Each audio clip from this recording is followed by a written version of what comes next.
important de le rappeler. Dans la pandémie, il y a parfois eu des débordements où on associe au complotisme des questionnements tout à fait légitimes sur la fiabilité des vaccins, les effets indésirables, sur est-ce que certaines mesures comme le confinement étaient nécessaires. C'est bullshit. Ça, c'est des questions qu'on peut se poser puis qui méritent de l'être.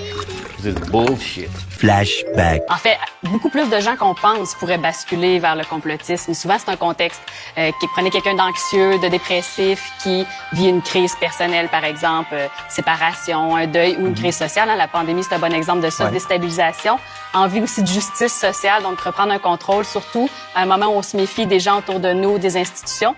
Et donc ça emmène beaucoup de gens à basculer vers le complotisme. Et il y a vraiment beaucoup de facteurs, des fois on simplifie, mais aussi vraiment à différents moments de notre vie, beaucoup de gens peuvent être vulnérables à ça. On a souvent tendance à penser que le complotiste, c'est un gars pas très éduqué, là, qui se filme dans son auto en train d'engueuler tout le monde puis le gouvernement.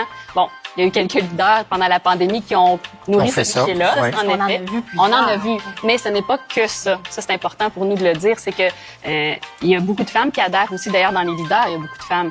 Puis les femmes qui adhèrent souvent vont entrer peut-être par d'autres portes, la médecine alternative, les croyances anti-vaccins, tout ce qu'on appelle la conspiritualité. Des fois, il faut juste peut-être regarder du point de l'œil. Ah, ben finalement, peut-être que juste par la réaction, tu peux finalement être surpris par qui l'est. End of flashback. Mais c'est important de faire la distinction entre se poser des questions légitimes puis être très affirmatif puis penser que derrière tout ça, il se passe là un agenda caché puis de la collusion entre différents acteurs. Plus qu'il y a de gens qui sont potentiellement impliqués dans un complot qu'on pourrait soupçonner, moins qu'il y a de chances qu'ils soient réalistes parce que quelqu'un, quelque part, finirait par le dénoncer, forcément. Des complots existent, mais ils ont souvent été mis au jour, puis justement par les médias traditionnels. C'est ce qui est un peu paradoxal. Bullshit.